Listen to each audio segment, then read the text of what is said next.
చంద్రబాబు నాయుడు సొంత జిల్లా చిత్తూరు పుంగునూరు నియోజకవర్గంలో 7 ఏళ్ల పాపని కిడ్నాపర్లు మరి ఏ విధంగా తీసుకువెళ్లి చంపేశారో ఆ ఉదంతం చూస్తే నిజంగా ప్రతి ఒక్కరికి గుండె ద్రవించిపోతుంది.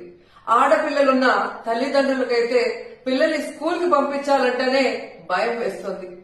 నిజంగా సొంత జిల్లాలో ఇలాంటి ఒక కిడ్నాప్ హత్య జరిగింది అంటే అది చంద్రబాబు నాయుడు గారి అసమర్థత కాదా, ఈ ప్రభుత్వం అసమర్థత కాదా అని నేను అడుగుతున్నా.